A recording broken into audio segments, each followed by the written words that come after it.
आपको बता दूं प्रशांत किशोर का जन्म सन 1977 ईस्वी में बिहार के बक्सर जिले में हुआ था। पिता डॉक्टर थे और घर में शिक्षा का माहौल था, लेकिन बचपन से ही प्रशांत किशोर की सोच अलग थी। जहां बाकी बच्चे पढ़ाई करके नौकरी के सपने देखा करते थे, वहीं प्रशांत किशोर को देश बदलने का जुनून था। देश बदलने का जुनून था। उन्होंने मेडिकल की पढ़ाई की, फिर विदेश में यूनाइटेड नेशन के साथ पब्लिक हेल्थ एक्सपर्ट के रूप में काम किया। चाहते तो प्रशांत किशोर विदेश में भी अच्छे खासे मुनाफे ले सकते थे, लेकिन प्रशांत किशोर को विदेश में भी अच्छा नहीं लगा। वहां पर उसे संतोष नहीं मिला। दिल में प्रशांत किशोर को एक अलग प्रकार की ख्वाब थी कि भारत की राजनीति को बदलनी है, हमें भारत की राजनीति को बदलनी है। तो दोस्तों मैं जान ही लेता हूं कि आखिर कैसे प्रशांत किशोर हमारे पॉलिटिक्स में प्रशांत किशोर की एंट्री हुई। दोस्त मैं आपको बता दूं 2011 ईस्वी में उन्होंने भारत लौटकर राजनीति की दुनिया में कदम रखा। शुरुआत हुई गुजरात से। नरेंद्र मोदी जी के साथ 2012 ईस्वी के चुनाव में उन्होंने कैंपेन स्ट्रेटजी बनाई।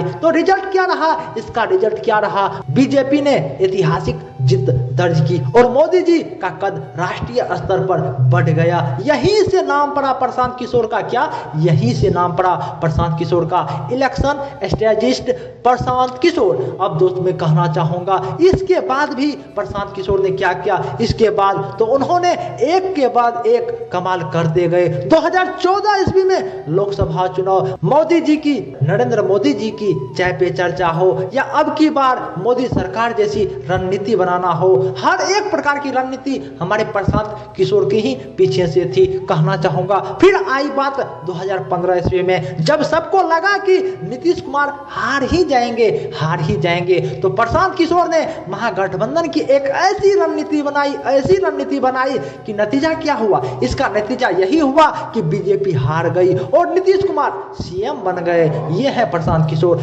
2017 ईस्वी की मैं प्रशांत किशोर की बात करना चाहता हूं। दोस्त मैं आपको बता दूं 2017 ईस्वी में प्रशांत किशोर ने कांग्रेस पार्टी को पंजाब में सत्ता में वापस लाने में प्रशांत किशोर की बहुत ही बड़ी भूमिका रही है। 2021 ईस्वी में बंगाल चुनाव में ममता बनर्जी को प्रशांत किशोर ने भारी मतों से विजय बनाई। हर चुनाव के बाद उनका नाम और उनका कद बढ़ता गया। लोग कहने लगे जहां प्रशांत किशोर वहां जीत तो पक्की है। लेकिन दोस्त राजनीति सिर्फ जीत का खेल नहीं होती। कई बार प्रशांत किशोर की रणनीति पर सवाल भी उठे, कुछ नेताओं से उनके मतभेद भी हुए। बिहार में जेडीयू से जुड़कर वे वाइस प्रेसिडेंट बने, लेकिन जल्द ही वो इस्तीफा दे दिए। चाहते तो प्रशांत किशोर वहां पर भी अच्छे खासे अर्निंग कर सकते थे, अच्छे खासे अपने कद को बना सकते थे, लेकिन प्रशांत किशोर ने क्या किया? इस्तीफा दे दिया दोस्त। क्यों?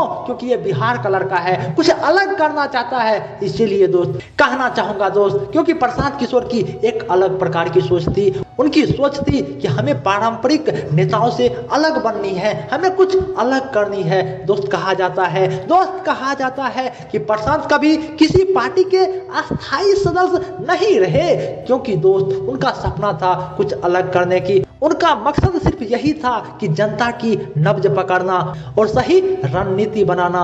दोस्त मैं आपको 2022 की एक कहानी बताना चाहता हूं। 2022 ईस्वी में उन्होंने राजनीति से सीधा जुड़ने का फैसला किया। शुरू में उन्होंने जन स्वराज यात्रा का एक अभियान निकाला, जिसके जरिए वे बिहार के हर गांव में जाकर लोगों से जुड़ रहे हैं। उनका सपना है कि बिहार को एक नई दिशा देना है। आज भी वे कहते हैं मेरी लड़ाई सत्ता पाने की नहीं है, बल्कि जनता को जागरूक करने की है। दोस्त कहना चाहूंगा प्रशांत किशोर की कहानी हमें सिखाती है कि अगर सोच बड़ी हो तो गांव का लड़का भी देश की राजनीति को हिला सकता है।